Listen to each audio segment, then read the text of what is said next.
Sebuah keputusan yang menurut saya memang sangat riskan untuk tim sebesar Borneo harus menjual pilar-pilar penting, apalagi kan, rumornya juga Peralta juga akan dipinang oleh salah satu klub liga liga super ini gitu. Persija baru mengumumkan transfer dari Mauro Zilstra. Iya, kalau dia mendapatkan kesempatan menit bermain kan otomatis dampak yang positif untuk tim nasional. Ya, ini momentum untuk Persib Bandung tidak hanya meraih hasil maksimal 3 poin, tapi mereka juga mencoba untuk balas dendam. Malah saya juga bertanya, kenapa Kurzawa mau main di Persib? Kinerja dari Persebaya sejauh ini memang bisa dibilang naik turun. Faktor ketergantungan kepada Bruno itu begitu kuat.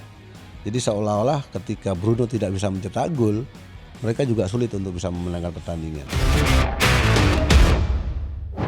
Sama kayak beberapa pemain di Super League yang debut di paruh kedua ini, ada Bung Supri juga yang debut di Liputan Sport, Bung Supri. Siap. Akhirnya kejadian. Walaupun udah setahun yang lalu ya. Udah setahun lalu kita janjian ya. Thank you Bung, udah menunda pulang ke Bandung. Siap. Buat mampir di Liputan Sport. Bung, gue mau ngobrol soal Super League di paruh kedua ini. Tapi pengen tahu dulu perspektif dari Bung Supri di putaran pertama, Bung. Oke. Persib Bandung jadi juara pada musim. Apa yang Bung Supri lihat dari persaingan di putaran pertama kemarin? Iya, kalau berbicara Persib itu kan luar biasa ya. Tidak hanya memiliki sejarah yang luar biasa di sepak bola Indonesia, berangkat dari perserikatan, kultur mereka, fanatisme mereka juga dari berbicara Boboto juga antusiasnya saya bilang antusiasnya sangat tinggi. Begitu juga dengan Persija, Persebaya yang notabene dari perserikatan. Berbicara Persib Bandung setelah ditangani Boyan, memang terlihat ya ada perubahan dengan pindahnya Ciro, pindahnya David da Silva, bukan defend counter lagi, tapi bagaimana mereka konsisten untuk memenangkan duel lini tengah. Kemudian sesekali mereka juga mencoba untuk direct play, kemudian juga memperkuat sisi flank mereka dengan pemain-pemain muda seperti Kakang, ya kan. Hasilnya bagaimana hal speak yang dilakukan dikuasai oleh Beckham pun juga terbukti sangat ampuh. Artinya ada fleksibilitas yang dilakukan oleh Boyan sampai dengan putaran pertama mereka mampu di puncak klasemen. Tapi kan ini tidak mudah ya Bung ya. Dengan perombakan tadi Bung Supri katakan banyak sekali pemain dilepas, fondasi tim, formasi berbeda juga. Apa yang membuat adaptasinya begitu cepat dan berhasil bisa juara paruh musim? Iya, konsekuensi dari beberapa perpindahan pemain dari Persib ke Malut, kemudian transformasi dari sebuah perubahan taktikal kan memang tidak mudah. Tapi yang menarik adalah bagaimana pengalaman dari Boyan. Boyan tidak hanya melatih di Indonesia, tapi bagaimana dia membawa JDT dengan banyak pemain-pemain yang JDT beli dengan kualitas yang mahal. Tapi ada pendekatan yang dia lakukan, fleksibilitas taktikal yang dia lakukan, dan akhirnya walaupun memang musim ini bisa dikatakan Persib tidak seproduktif musim lalu. Sekarang cuma 29, 28 ya. Peringkat 4 tertinggi, dia bukan tertinggi. Berbeda dengan Malut yang sudah menciptakan 38 gol, Persija pun sama gitu loh.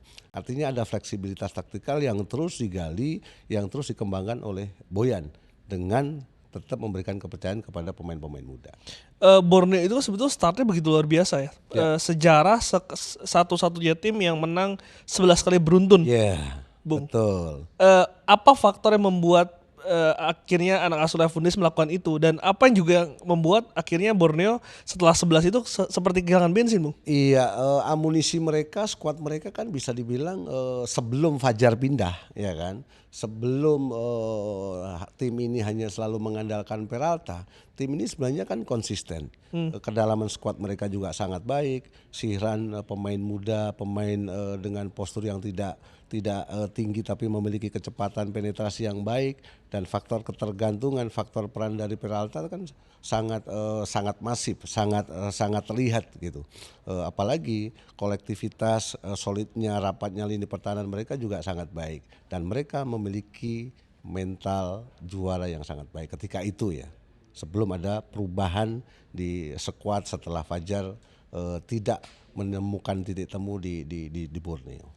Tapi apa yang tidak dimiliki Borneo dibandingkan dengan Persib hingga akhirnya seharusnya dia bisa mempertahankan 11 kali kemenangan itu, Bung Supri?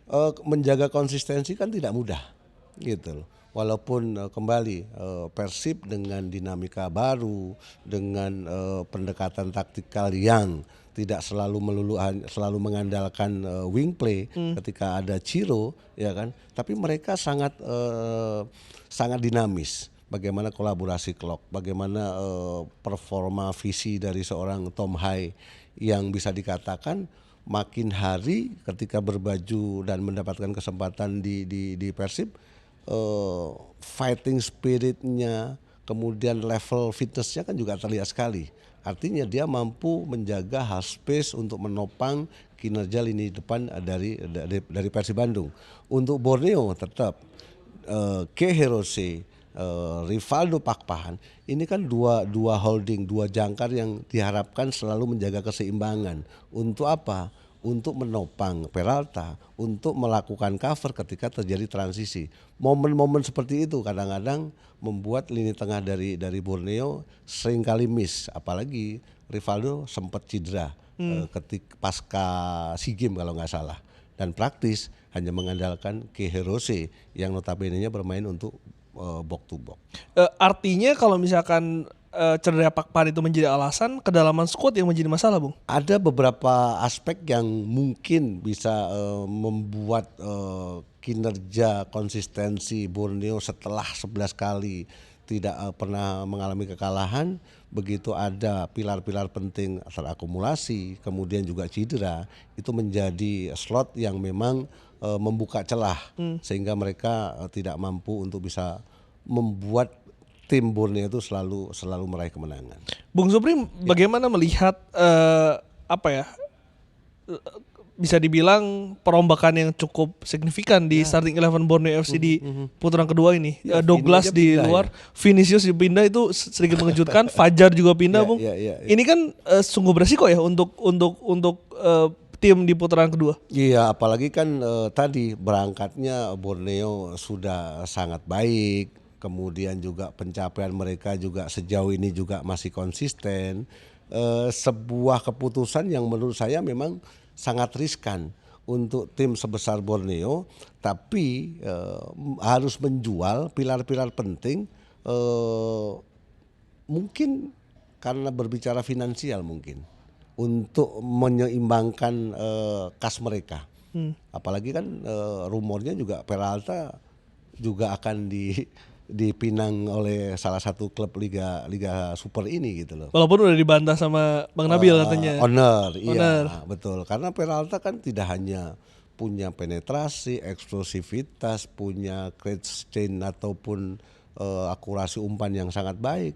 Dia menjadi satu-satunya pemain yang memang produktif dengan 10 gol, 8 assist. Ini untuk seorang pemain tidak mudah. Bagaimana konsistensi dia ketika create chain, bagaimana konsistensi dia ketika mencetak gol. Musim lalu dia mampu cetak 24 gol. Artinya dia menjadi kunci, menjadi warna, menjadi pembeda untuk Borneo. Dengan mendatangkan pemain-pemain yang beratribusi penyerangan, ada 3 pemain nih kalau nggak salah, 2 striker dan juga 1 gelandang serang.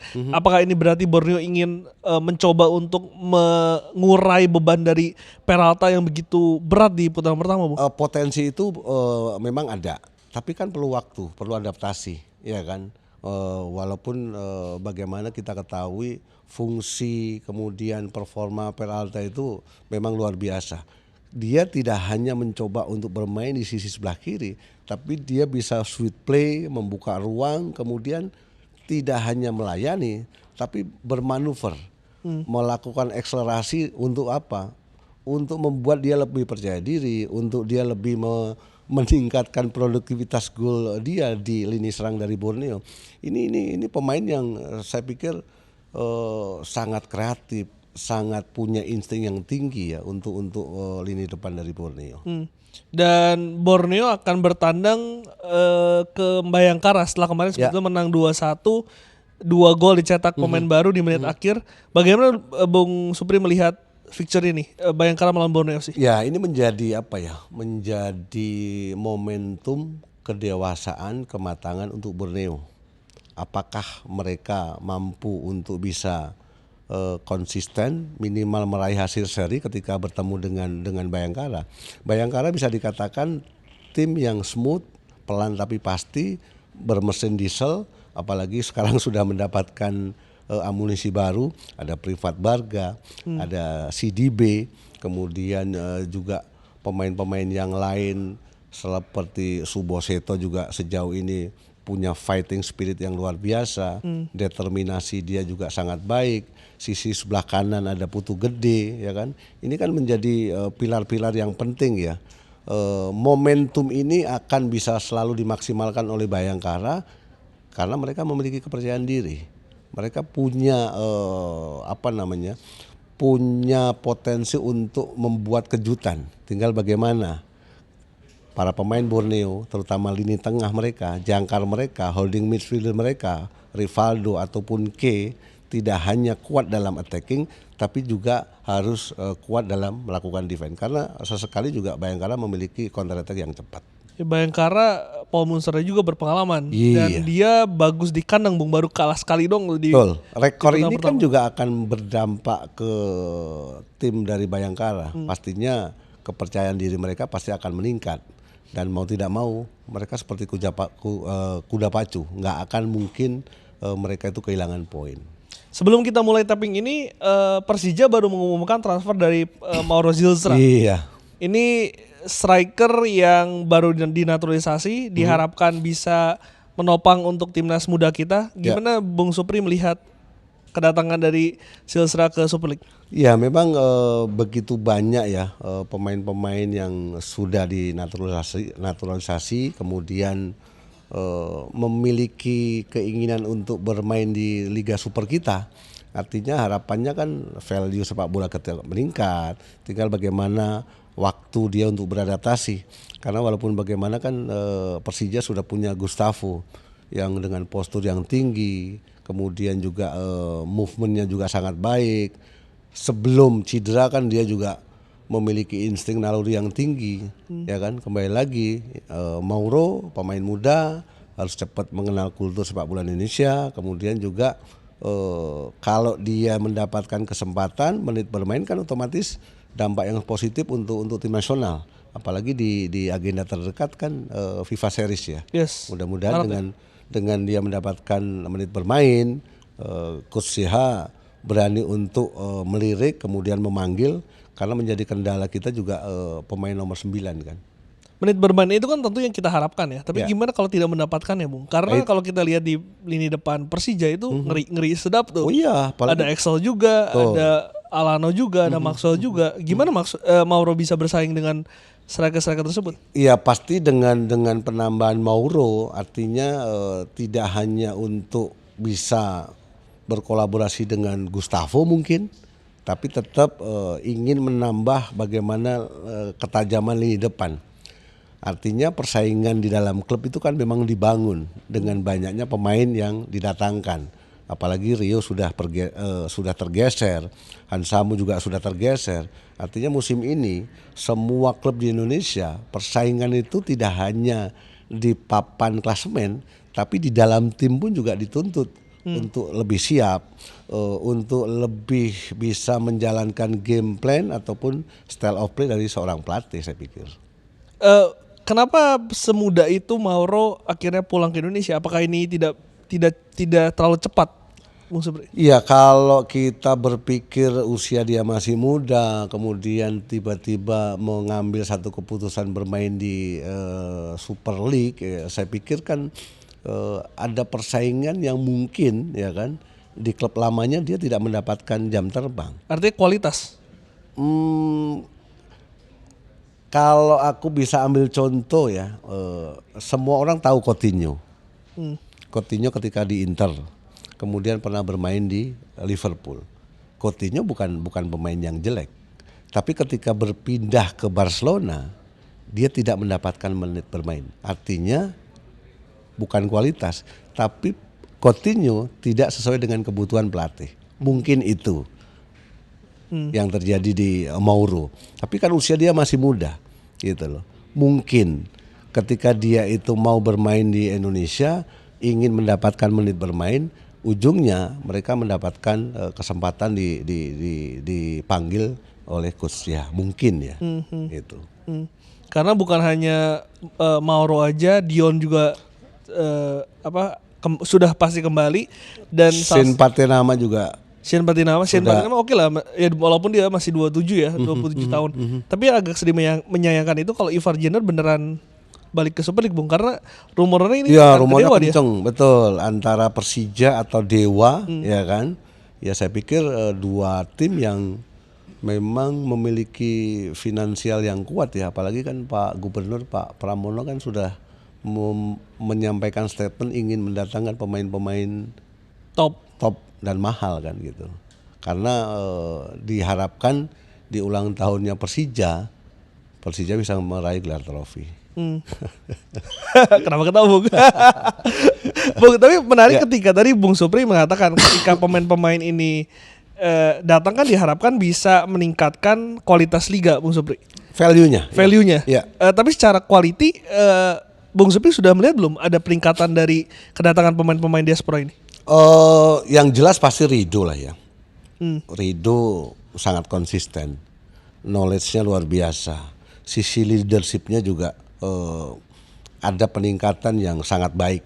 Mungkin Jay punya peran yang luar biasa. Yordi Ahmad juga mungkin selalu berkomunikasi bagaimana tren sepak bola sekarang, bagaimana dan apa yang harus dilakukan untuk seorang pemain yang berposisi sebagai center back, ya kan.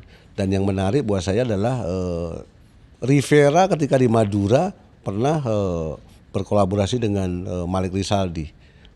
Transfer knowledge terjadi. Malik Rizaldi progres, produktivitasnya juga meningkat, dan dampaknya kedua pemain ini selain Rivera menjadi pemain terbaik ketika itu, Rivera dan Malik Rizaldi mendapatkan transfer berpindah klub ke Persebaya. Artinya ada perkembangan, ada dampak yang sangat positif dengan adanya pemain naturalisasi ataupun pemain-pemain asing di sepak bola Indonesia. Selain tadi peringkat naik, peringkat jadi bagus, kemudian juga value sepak bola kita meningkat. Ya harapannya pemain-pemain muda, pemain-pemain lokal itu juga memiliki knowledge yang sangat baik. Ujungnya nanti kan mereka mendapatkan menit bermain atau kesempatan di tim nasional. Saya pernah baca, Bung Supri, di salah satu akun, kalau nggak salah yang ngomong tuh si Sadi Ramdhani, dia katakan ruang ganti Persib itu berbeda ketika Tom Hai itu datang. Mungkin kalau secara kualitas kita bisa, Bung Supri mungkin bisa mengamati di lapangan, tapi ada nilai yang diberikan di luar lapangan. Gimana cara dia berperilaku sebagai pemain profesional, Bung? Ya, ini kan yang membuat seorang pemain seperti Tom Hai itu kan memang terlihat tidak hanya seorang maestro, berkarakter, memiliki visi. Kalau pemain-pemain yang berlabel profesional, dia harus bisa menjaga tingkah laku dia tidak hanya di dalam lapangan, tapi dia juga harus bisa membuat membuat sesuatu yang positif di luar lapangan. Karena masuk attitude di situ gitu loh. Dan dampak itu terlihat sekali bagaimana seorang Tom Hai ketika mendapatkan menit bermain memberikan motivasi ke teman-temannya, rekan-rekannya, dan ketika terjadi satu kesalahan pun juga ada kemarahan yang dia luapkan dalam sebuah tim kan gitu. Artinya apa? Tom Hai ingin walaupun dia bermain di Persib, dia ingin selalu memberikan sesuatu yang terbaik. Selama Bung Supri berkarir di sepak bola Indonesia, walaupun dulu sebagai pemain dan sekarang sebagai pandit, pernah ngeliat gak sih, Bung, ada satu pemain yang Bung Supri katakan ini pemain bisa jadi panutan gitu, mungkin untuk teman-teman kita yang sedang mencoba untuk berkarir di sepak bola? Saya pernah dilatih sama Mario Kempes. Mario Kempes itu kan legendnya Argentina, World Cup di 74. Tapi bagaimana ketika popularitas Mario Kempes, kemudian performa dia sudah pernah bermain di Piala Dunia, tapi dia bisa memposisikan sebagai pelatih, sebagai adik, sebagai teman. Karena setelah selesai latihan resmi, kebetulan Mario Kempes itu kan kaki kiri dan saya juga kaki kiri. dia manggil saya gitu, Supriyono, kamu ini coba 10 bola. Kemudian putaran bolanya kamu jatuhkan, tempatkan, cari target sebelah sisi kiri penjaga gawang. Dia kasih contoh gitu loh. Artinya di situ ada pendekatan, ada cara dia untuk memaksimalkan potensi saya ketika itu. Dan terjadi gitu loh. Impact perkenaan bolanya, tekniknya, ayunannya. Itu hal yang simple untuk menunjang teknik seseorang itu bisa berkembang. Begitu juga ketika di luar lapangan, bagaimana pendekatan dia juga sangat baik ketika saya main gitu ya. Kemudian juga ada Mabuang Kesa, ada BP Icardi dari Italia. Jadi hampir rata-rata banyak sekali pemain-pemain asing yang di era itu mereka bisa bersosialisasi dengan baik, mereka tidak arogan. Mereka mencoba untuk memberikan masukan, memberikan gambaran. Ketika kamu menjadi seorang pemain bola, aspek-aspek yang harus kamu lakukan itu ini di dalam lapangan, di luar lapangan seperti itu. Tapi menarik tadi sekelas Kempes aja masih berlatih di luar jam latihan. Walaupun ada juga pelatih-pelatih luar yang hanya sebatas selesai latihan, ya udah selesai, pulang tanpa ada evaluasi, tanpa ada pendekatan kepada pemain-pemain yang dia miliki untuk menunjang kinerja performa dia gitu. Ada juga gitu. Tapi ya sangat berkesan sih ketika Kempes ketika itu menangani Pelita Jaya. Oke. Bu Supri, balik lagi ke Persija, ini akan melawan Arema. Ya. Ini pertandingan yang kalau di 2010-2011 tuh gua tunggu-tunggu banget nih Bung, karena dulu rame banget kan itu kan. Zaman Donald Amsyar, Muhammad Ridwan gitu. Tapi melihat di musim ini tampaknya kayak memang Persija sedikit di atas Arema FC yang secara tren mungkin sedang menurun. Setuju sih kalau berbicara perkembangan Persija sekarang kan luar biasa. Tidak hanya bagaimana mereka itu memaksimalkan game plan mereka, pilar-pilar individu mereka juga sangat energik ya, sangat kreatif. Maxwell, bagaimana naluri cetak golnya sejauh ini juga menjadi top skor dengan 12 gol. Kemudian Alano punya visi bermain yang sangat baik. 2 center back Hordi, kemudian Rido juga 2 tembok yang begitu kokoh ya. Walaupun kalau kita berbicara Arema, mereka masih punya Dalberto loh. Target man, pemain nomor 9 yang memang memiliki insting yang berbeda dengan pemain-pemain yang lain. Tinggal bagaimana supply dari Arkan, kemudian juga Jayus kalau memang dimainkan, dan satu lagi yang akan bisa mengantisipasi ketajaman intensitas Persija adalah gelandang pemutus, yaitu gelandang jangkar. Mungkin perannya akan diberikan kepada Jayus mungkin. Tapi melihat Persija yang begitu luar biasa secara individu, apa yang membuat mereka akhirnya sekarang masih berada di posisi ketiga, Bung Supri? Ya, konsistensi dari seorang Alano untuk selalu menjaga keseimbangan, kemudian mampu menguasai half space, memberikan kreasi serangan terhadap Maxwell yang seringkali kan tidak hanya di area box, area lawan, tapi dia seringkali juga muncul cutting inside untuk bisa memberikan kinerja ketajaman lini depan. 2 pemain ini yang menjadi sosok penting, walaupun juga ada pemain-pemain yang lain ya yang tidak bisa dikecilkan juga. Tapi peran kedua pemain ini menjadi menjadi aspek penting ya. Untuk Persija itu bisa berada di level atas. Dan melihat kedatangan 4 pemain baru yang lebih beratribusi menyerang dan bertahan, ini memang tujuannya untuk memperdalam kedalaman skuad dari Persija, Bung? Satu pastinya menjaga keseimbangan. Kan tidak mungkin tidak akan hanya selalu mengandalkan Maxwell, Alano di sana. Pemain-pemain muda mereka juga sangat menunjang, bisa memberikan kontribusi untuk bisa melayani kinerja dari pemain-pemain asing yang mereka miliki. Sejauh ini sih tidak ada gap yang signifikan ya, pemain-pemain muda yang dimiliki oleh Persija dengan pemain-pemain pemain-pemain asing mereka. Ada Telles di lini belakang, kemudian penjaga gawang mereka juga sangat solid, sangat fleksibel, memiliki refleks yang sangat baik, kemudian juga visi bermainnya untuk bisa membangun serangan dari belakang sejauh ini gitu loh. Sampai sejauh mana kedalaman skuad ini akan membawa Persija di putaran kedua? Sepanjang mereka mampu memaksimalkan apa yang diinginkan oleh pelatih mereka, game plan mereka akan bisa berjalan dengan baik. Kemudian ketika mereka bisa mendapatkan menit bermain kemudian konsisten, saya pikir semua pemain bisa berkontribusi dan pastinya juga dengan kontribusi kolaborasi pemain asing dan pemain muda, saya pikir tim ini juga akan terus konsisten sih. Konsisten itu sudah cukup belum untuk membawa Persija juara musim ini? Nggak mudah ya untuk bisa berbicara konsisten, tapi sepanjang mereka tidak merubah, konsisten itu kan tidak cuma mendapatkan hasil, tapi menjalankan game plan, itu yang penting. Ketika bermain away, ketika bermain home, itu kan menjadi aspek yang penting, ya kan? Mereka bisa main menang lawan Persita dengan skor 2-0. Konsistensi dalam menjalankan game plan mereka tetap. Dua pemain ini memiliki pengaruh yang besar. Kolaborasi konsolidasi pemain belakang Persija dikomandoi oleh Rido, Yordi Ahmad itu kan juga solid gitu loh.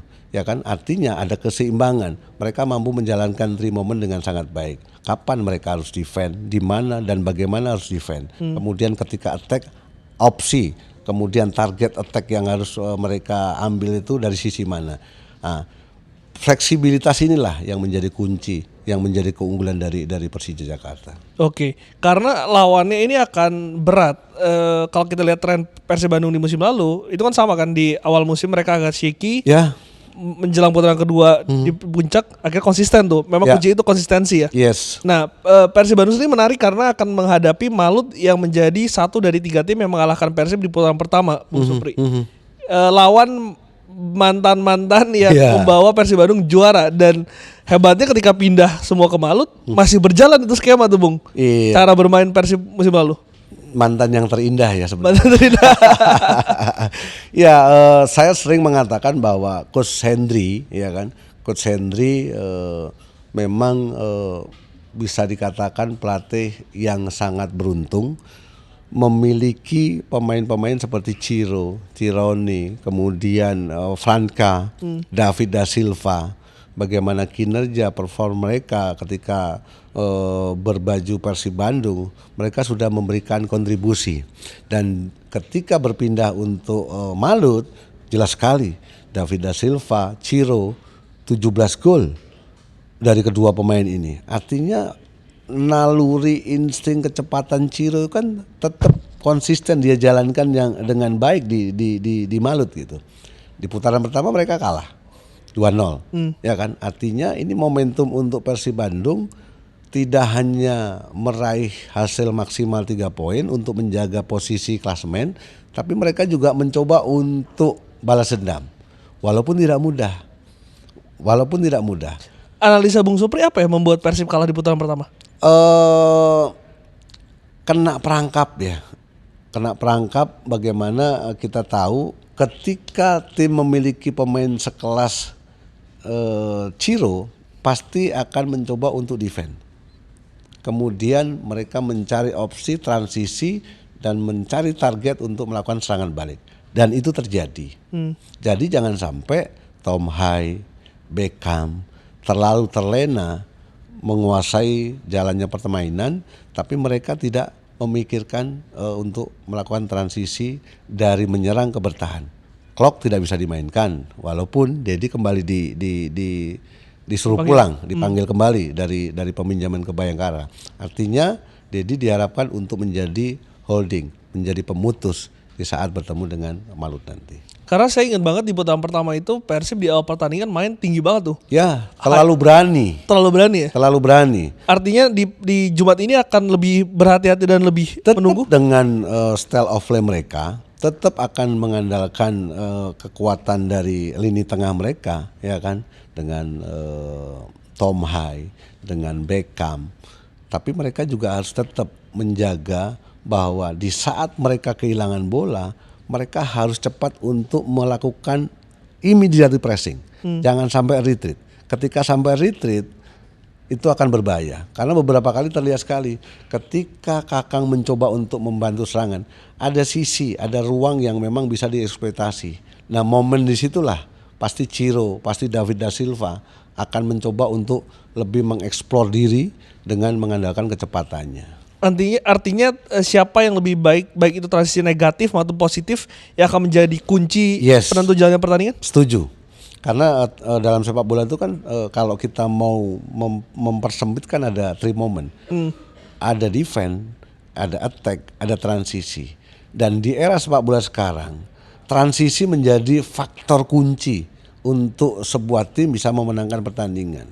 Bagaimana mereka menjaga tempo, menjaga ritme, intensitas mereka juga kapan harus tinggi, kapan harus medium di middle gitu kan. Tidak selalu harus 90 menit itu dengan intensitas yang tinggi.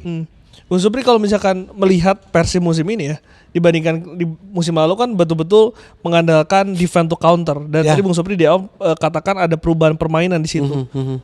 Kalau banyak pandit mengatakan Persib lebih bermain menggunakan sistem. Tapi melihat beberapa pertandingan terakhir kesulitan, Bung. 5 kali penampilan mereka sulit untuk mencetak gol. Kenapa, Bung? Iya, terlihat sekali ya. Create chance mereka tidak begitu banyak. Kemudian striker-striker yang dimiliki oleh Persib kan bisa dikatakan tidak begitu klinis ketika mendapatkan sebuah umpan untuk bisa dikonversikan menjadikan gol. Ini menjadi PR untuk tim Persib Bandung ya. Walaupun mereka dihuni oleh skuad yang bisa dikatakan mewah, tapi sejauh ini faktor ketajaman finishing touch mereka di lini depan memang masih menjadi PR, masih menjadi kendala. Faktor ketajaman itu kan bisa disebabkan oleh 2 ya, kualitas pemain atau support dari lini kedua, Bung? Kalau aku melihat support dari lini kedua kan dengan Tirone Del Pino pindah ke Malut kan juga memiliki dampak. Tirone sering muncul dari Brandset, dari second line, dan dia juga musim lalu produktif. Walaupun Tyron itu kan digantikan oleh Tom Hai. Ini. Tapi kinerja karakter dari Tirone tidak seperti Tom Hai. Tom Hai harus jemput bola. Tom Hai harus berpikir untuk mengkreasikan serangan. Tapi kalau Tirone, dia di sepertiga pertahanan lawan lebih untuk mensuplai David da Silva, kemudian dia melakukan eksekusi. Berbeda dengan Tom Hai. Tom Hai harus bergerak movement ke kanan, ke kiri, jemput bola, kemudian mengkreasikan serangan, memberikan suplai ke lini depan. Momen itu kadang-kadang lambat dan terlalu lama. Dan terkesan apa? Tom Hai udah capek duluan gitu loh. Artinya kalau Tirone dikasih ruang free roll di sepertiga pertahanan lawan, tapi kalau Tom Hai harus mencoba untuk mengkreasikan serangan dengan mengolah dulu ya, penguasaan bola, mengolah bola dulu. Ini kan menjadi momen yang kadang-kadang sering kali terlambat. Tapi jadi menarik, Bung, karena sistem yang diterapkan Bojan Hodak itu sebetulnya apa sih di musim ini? Sistem permainannya, skema permainannya? Adaptif ya mereka ya. Kadang-kadang sesekali memang bisa juga ball possession, tapi fleksibel juga. Ada momen mereka melakukan direct, ya kan? Karena Ramon juga sesekali juga meminta bola, kemudian membuka ruang. Tinggal bagaimana kemampuan dari 2 winger mereka, ya kan? Pemain-pemain muda yang memang secara tidak langsung tidak terlalu proaktif untuk membantu serangan kan, seperti Kakang. Kemudian di sebelah kiri sekarang sudah mendapatkan menit bermain Dewangga, tapi dari sisi attacking, dari sisi ofensivitas kan tidak sebaik Rizaldi ketika itu, gitu loh. Karena dia hanya lebih memiliki presentasi untuk menghalau, menutup ruang, menggagalkan serangan lawan, tapi sisi crossing atau segala macam memang sangat minim. Oke. Bung, salah satu juga yang membuat Persib ada di puncak, banyak yang mengatakan karena pertahanan yang begitu kuat. Ya 11 gol. 11 gol, clean sheet-nya juga Teja itu 10 atau 11 Ya, di musim ini. Faktor apa yang membuat lini pertahanan Persib begitu kuat, Bung? Ya perpaduan kolaborasi back four mereka kan sangat solid ya. Bagaimana leadership yang dilakukan oleh pemain-pemain belakang dari Persib juga sangat baik, menjaga kedalamannya juga, coveringsnya juga luar biasa. Kemudian peran Mark Locke ya itu juga sangat kental sekali untuk menjadi katalisator antara pemain belakang dan pemain tengah sebelum suplai bola itu ke depan gitu. Dengan absennya Mark Locke dan juga dipanggilnya kembali Dado, ya akan membuat berubah nggak? Karena Mark Locke kan di luar prediksi, karena banyak yang mengatakan musim ini sudah akan menurun untuk Mark Locke, tapi perannya begitu, tadi Bung Sobri juga katakan kan, begitu luar biasa dan vital di tengah dari Persib Bandung. Ya pasti akan sedikit ada perbedaan karakter ya ketika Mark Locke tidak bisa dimainkan, kemudian lebih memilih Dado ya. Dado kan tipikal pemain nomor 6 yang bisa dikatakan stylish ya kan, tapi penguasaan, pembaca arah bolanya juga sangat baik. Tinggal bagaimana dia harus berhead to head mungkin dengan Manahati mungkin nantinya, atau ketika David da Silva sedikit agak turun, Dado akan memiliki peran untuk menjadi pemain yang berani untuk melakukan marking. Intinya adalah Dado harus bisa memutus sebelum aliran bola itu ke dua center back. Dan pertandingan malam nanti juga akan menjadi potensi debut dua pemain baru, Kurzawa dan juga Dion Marks. Nah, itu menarik. Apa yang menarik, Bung Sobri? Iya pastinya kalau saya pribadi ya Kurzawa, labelnya PSG, pernah bermain di Liga Champion. Malah saya juga bertanya, kenapa Kurzawa mau main di Persib, kan begitu? Kenapa, Bung?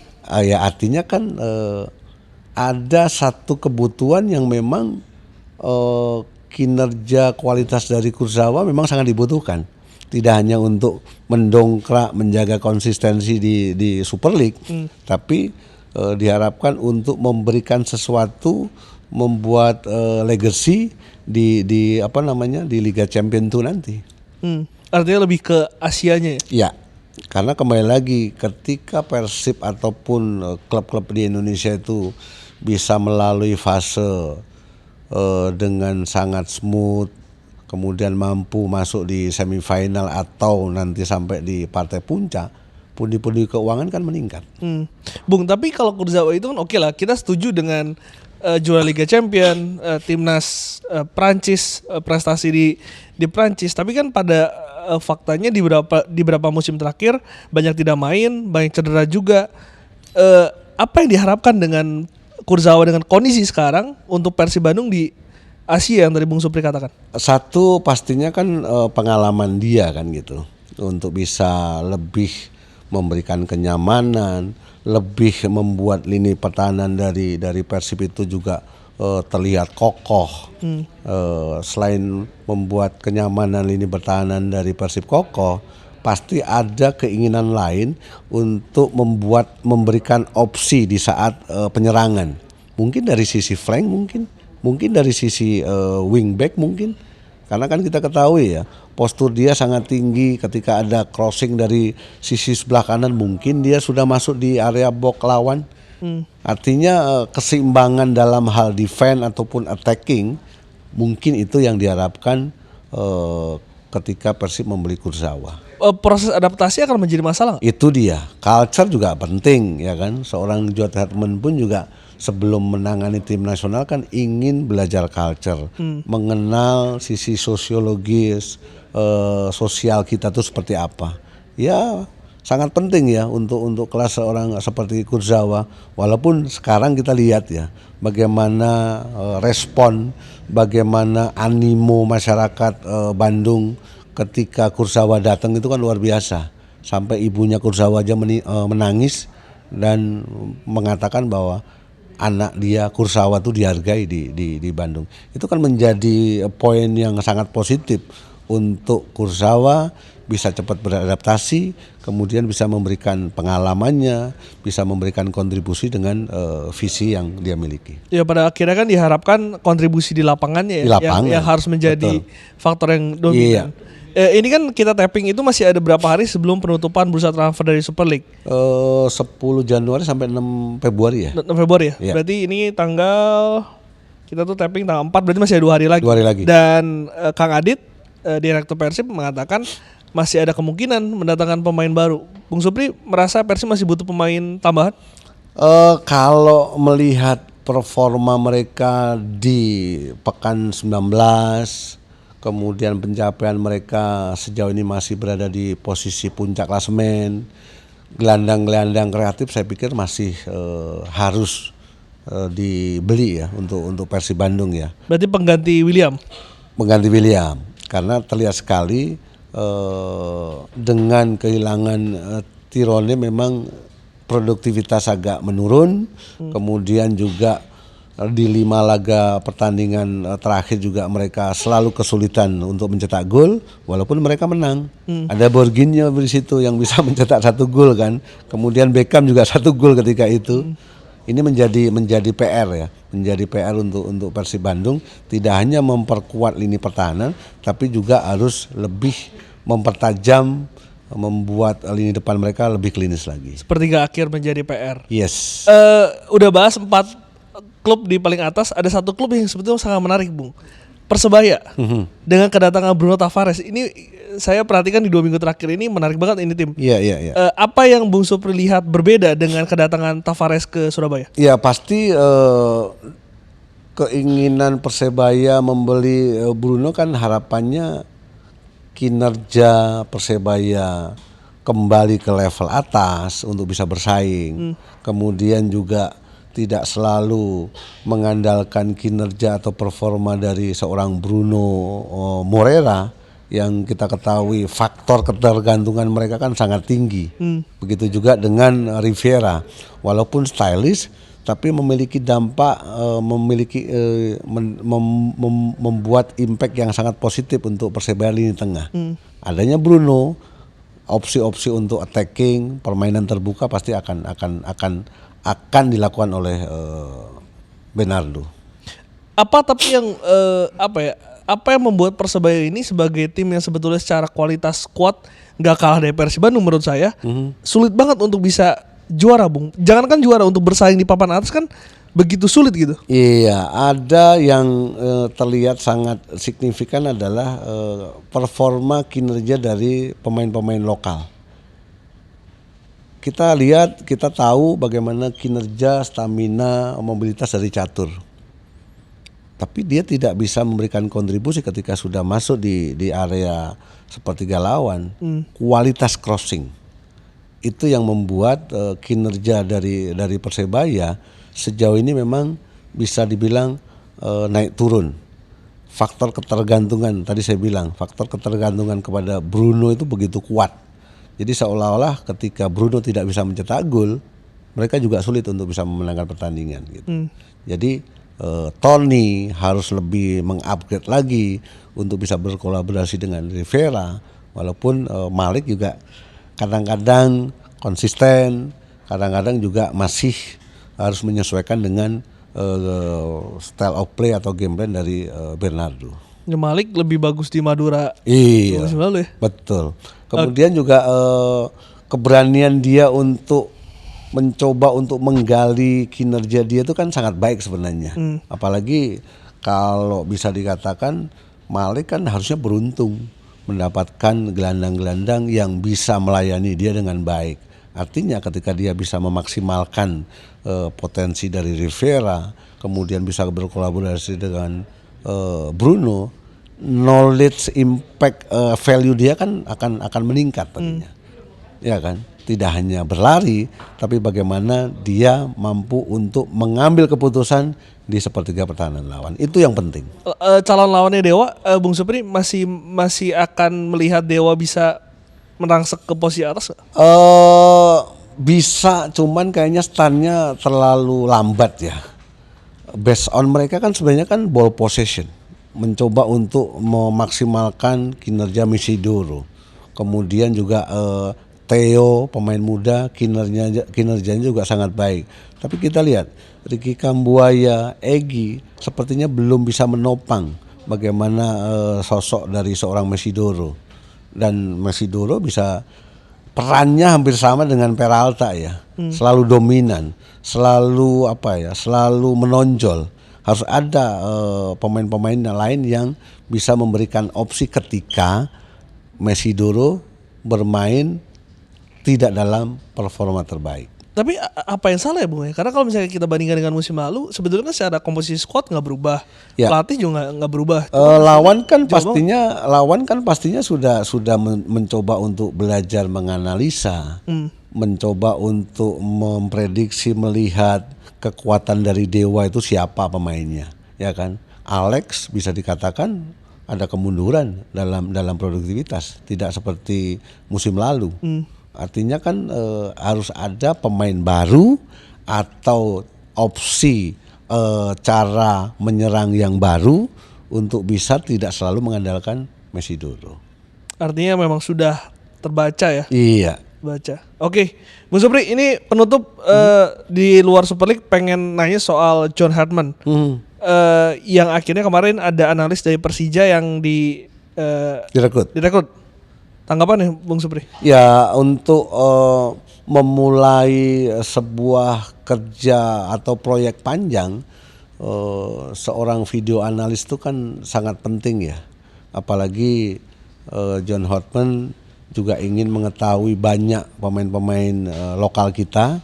Pastinya dengan sudah merekrut pelatih yang memiliki kapasitas sebagai analis pertandingan, dia pasti akan melihat video dari pemain yang akan dipilih.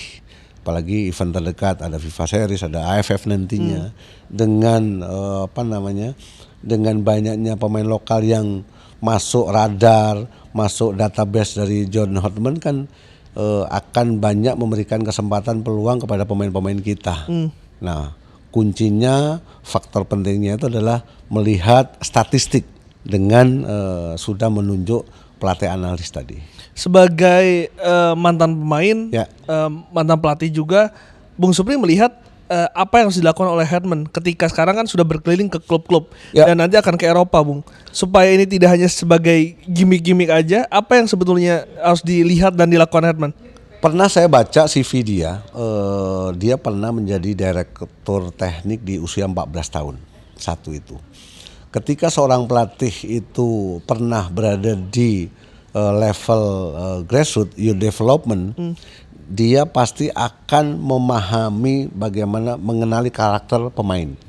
Selain dia ingin tidak hanya culture yang dia pelajari, bagaimana pendekatan pemain dalam aspek sosial, kemudian juga dia pernah menangani tim putri, menangani tim nasional Kanada, dan membawa pelatih fisik S3. Ini kan artinya ada pendekatan selain tadi selain tadi sudah menunjuk pelatih analis, tapi dia membawa pelatih fisik S3. Artinya ada aspek-aspek penting yang harus dia lakukan.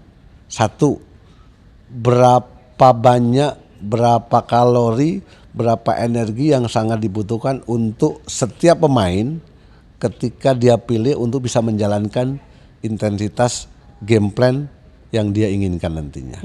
Artinya sepak bola itu ada hitungannya.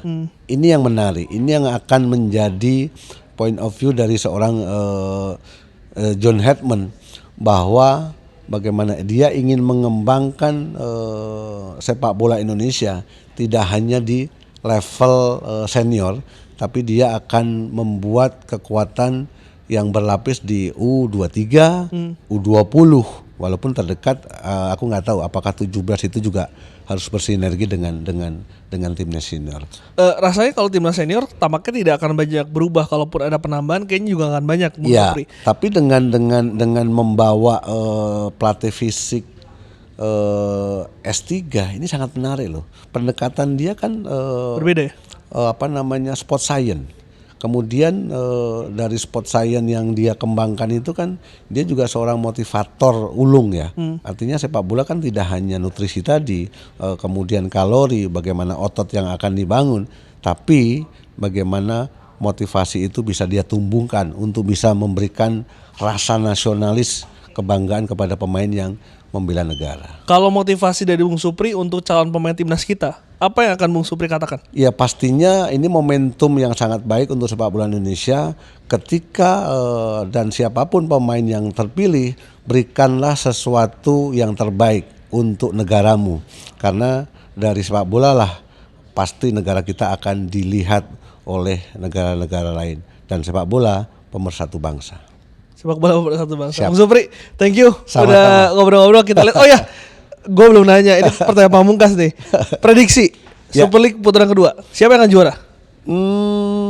Pastinya harapan ya Persib akan bisa meraih gelar lagi ya kan, dengan skuad yang sudah mereka miliki.